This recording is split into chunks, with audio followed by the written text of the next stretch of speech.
de emissão. São nuvens de hidrogênio irradiantes, salpicadas de manchas escuras. É lá, nessa área onde a matéria se acumula, que se acendem as estrelas.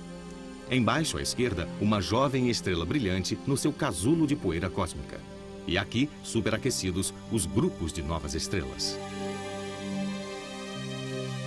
Nesta nebulosa, a poeira escura se dissipa para longe, ao longo de enormes distâncias, dispersando-se ao vento poderoso das novas estrelas. O nascimento de estrelas é um fenômeno de grande violência. Este grupo de estrelas jovens, todas soprando juntas o seu vento energético, faz inflar uma bolha gigantesca no meio de uma nebulosa vermelha.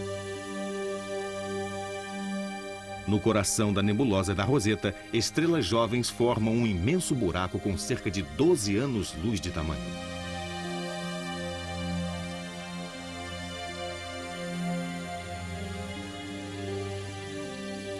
Quanto mais maciça uma estrela, mais curta a sua vida.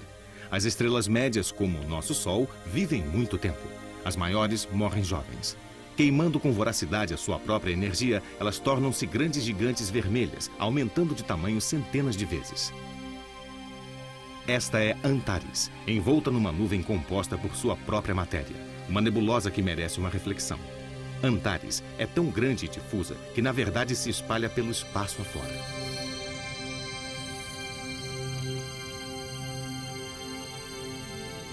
Uma estrela como Antares, maior do que o Sol, dilata-se à medida que seu hidrogênio é consumido. Depois é a vez do hélio e de outros elementos. Mas esse equilíbrio se rompe e ela começa a se ampliar. A força da irradiação que vem do seu interior supera a força de coesão devida à gravidade e é isto que a destrói. A gigante vermelha se evapora no espaço.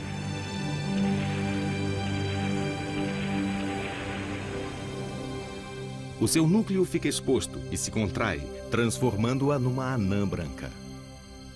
Aqui está uma delas, uma estrela anã dentro de um anel de fumaça estelar. Esta aqui tem asas. A força dos ventos energéticos lhe dá a forma de uma borboleta.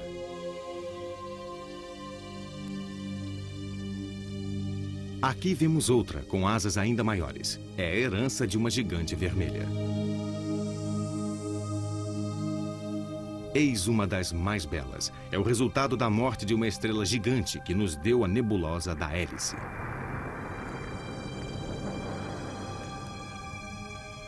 A 300 anos-luz da Terra, a Hélice é a nebulosa planetária mais próxima. No seu centro está uma anã branca, que podemos avistar nesta imagem. A anã branca, abaixo do lado direito, tem uma vida agitada. Sua força gravitacional atrai a matéria de sua companheira, mas quando a camada de matéria atinge uma massa crítica, ela explode, tornando-se uma nova. As duas estrelas sobrevivem e o processo se repete. As estrelas maiores provocam explosões maiores. Esta supergigante vermelha tem 10 vezes a massa do nosso Sol. O Sol tem uma vida estimada em 10 bilhões de anos, enquanto esta não viverá mais de 20 milhões. Uma vida curta e violenta, e depois, nada mais. Eis a explosão de uma supernova. Aqui, na nebulosa do Caranguejo, uma supernova foi observada na China em 1054. Os seus resíduos formaram a nebulosa. Bem no interior da nebulosa do Caranguejo, um pulsar subsiste. Girando sobre si mesmo 30 vezes por segundo, ele é um resíduo superdenso, vestígio da estrela original. Em volta dele, um disco de matéria, e de matéria jorrando pelos polos. Observando a nebulosa do Caranguejo, o telescópio espacial Hubble nos revela muito mais. Imagens aceleradas nos mostram ondas de choque provenientes do pulsar. Partículas subtraídas do disco e que giram à velocidade da luz, dispersando-se no espaço sob o efeito de um campo magnético turbilhonante. Aqui, um dos jatos emitidos pelos polos atinge a matéria gasosa da nebulosa, que se dilata mais lentamente. Eis as elegantes espirais das rendas do cisne, vestígios de outra supernova. Para desaparecer de uma maneira tão gloriosa, uma estrela precisa ter pelo menos 8 vezes a massa do Sol.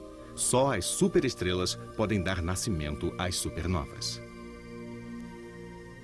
Com uma massa 100 vezes superior à do Sol, e emitindo gigantescas baforadas gasosas, esta estrela, Eta Carina, apresenta todos os sintomas de uma pré-supernova. Ela talvez seja a próxima a explodir.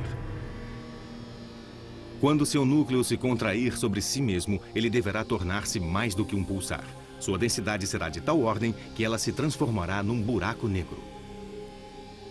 Em nossa galáxia, os astros nascem, vivem e morrem.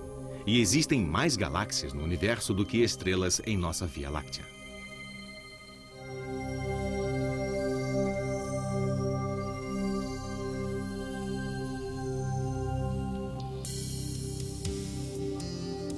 O infinito. A Austrália é o ponto de partida para esta viagem pelo espaço.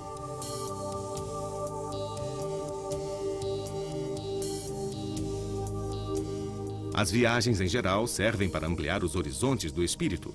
Esta terá como objetivo medir o espaço sideral e nos situar no contexto mais amplo possível, o universo. Partimos da Austrália, o ponto mais favorável para observar as galáxias mais próximas, duas mini-galáxias que têm o nome de Nuvens de Magalhães. A pequena nuvem pode ser vista no centro e a grande nuvem à direita. Em 1987, uma supernova explodiu no centro da grande nuvem. Na verdade, esta estrela supergigante explodiu há mais de 160 mil anos. Foi este o tempo que a luz da explosão levou para chegar até nós. Andrômeda é a mais próxima das grandes galáxias. Ela fica a mais de 2 milhões de anos-luz. A 10 milhões de anos-luz encontra-se a galáxia chamada de Moeda de Prata, uma galáxia espiral como a de Andrômeda e como a nossa, a Via Láctea, a qual tem provavelmente este mesmo aspecto. Uma galáxia espiral vista do alto, a galáxia M83, que também fica a 10 milhões de anos-luz. Vamos agora 2 vezes mais longe. A luz desta galáxia leva 20 milhões de anos para nos alcançar. Esta aqui precisa de 35 milhões de anos. E a luz da magnífica galáxia do Sombreiro leva 40 milhões de anos. Estas distâncias parecem enormes, mas todas estas galáxias em espiral ficam relativamente próximas da nossa. Esta galáxia, Virgo A, é diferente. Sua forma elíptica lhe dá a aparência de uma bola de basquete. Ela faz parte de um aglomerado que se encontra a mais de 60 milhões de anos-luz. O aglomerado da Virgem, que faz parte de um superaglomerado com cerca de 1000 galáxias.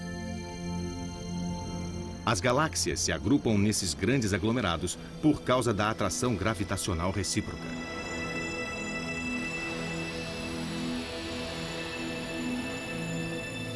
Mas como sabemos disso? Como somos capazes de medir o cosmos, ou mesmo a distância que separa a Terra do centro de nossa galáxia? Nossa galáxia faz parte, juntamente com outras 30, do que chamamos de grupo local. Este grupo faz parte de um aglomerado, e este, por sua vez, está no interior de um superaglomerado. Estes superaglomerados formam uma espécie de filamentos através do universo. Para chegar à concepção deste modelo, os astrônomos se valem das estrelas que eles chamam de velas padrão. Existe uma em nossa galáxia, uma estrela pulsante que acende e apaga com a regularidade de um mecanismo de relógio. Essas estrelas são denominadas cefeidas variáveis. São estrelas cuja luminosidade varia em função de sua dilatação ou contração. Esta aqui é grande e luminosa e suas pulsações são lentas. Esta cefeida é menor e menos luminosa. Suas pulsações são mais rápidas. A variabilidade das pulsações, portanto, depende diretamente da luminosidade intrínseca da estrela.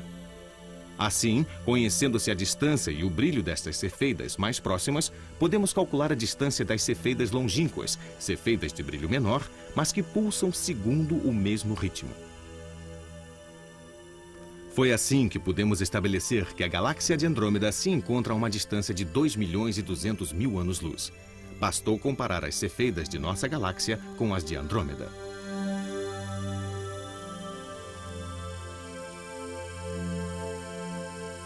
Mas nossos telescópios instalados no solo são capazes de detectar apenas as cefeidas situadas em torno de 15 milhões de anos-luz.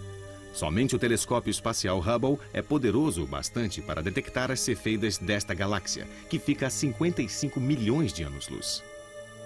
E as desta outra, que fica a mais de 80 milhões de anos-luz. Para ir mais longe, é necessário um outro tipo de vela padrão. Os astrônomos a chamam de supernova tipo 1.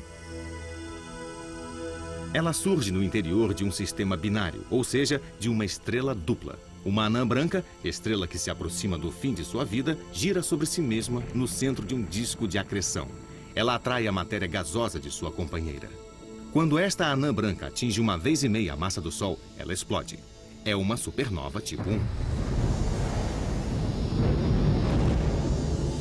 A intensidade da explosão é sempre a mesma, e ela se torna a nossa nova vela padrão de referência. Graças às cefeidas, conhecemos a distância desta galáxia, mas como ela também contém uma supernova tipo 1, pode-se deduzir a distância da nossa nova vela padrão. Esta vela padrão de referência, a supernova tipo 1, nos permite sondar 100 vezes mais as profundezas do espaço.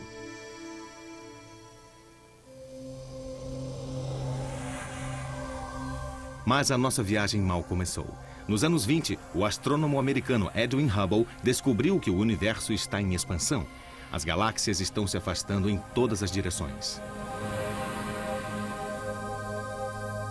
Temos a prova pela luz que emitem. Quando uma galáxia se afasta, os raios do seu espectro sofrem um desvio para o vermelho. Quanto mais distante uma galáxia, mais depressa ela se afasta e maior é esse desvio para o vermelho. A medida desse deslocamento espectral é o melhor instrumento para se determinarem o tamanho e o formato do universo. Podemos deduzir que as regiões mais distantes do universo estão a cerca de 15 bilhões de anos-luz.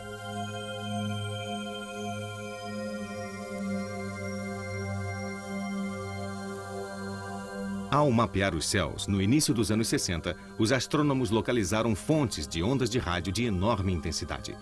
Vistas através de telescópios ópticos, estas fontes se assemelham a estrelas comuns. O seu desvio para o vermelho prova que elas estão situadas a bilhões de anos-luz, ao contrário das estrelas. Não são radiogaláxias como esta aqui, a Centauro A, que emite ondas de rádio, mas libera muito menos energia.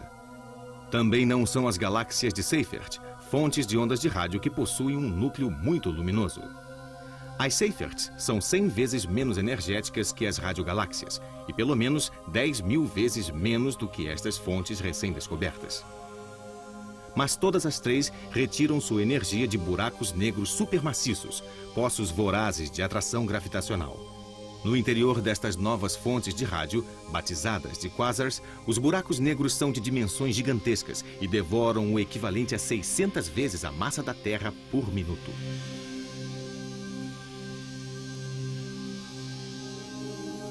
Os quasars são ultraluminosos. São os objetos mais energéticos de todo o universo e estão também entre os mais antigos e os mais distantes, apresentando um enorme desvio para o vermelho.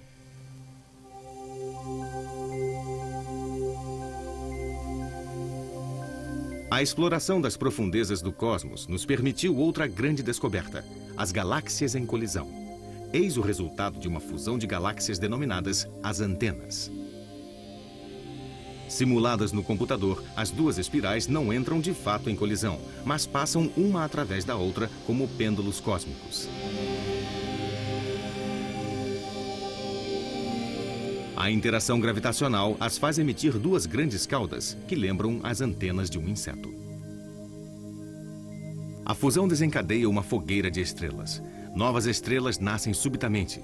As antenas estão a 63 milhões de anos-luz da Terra.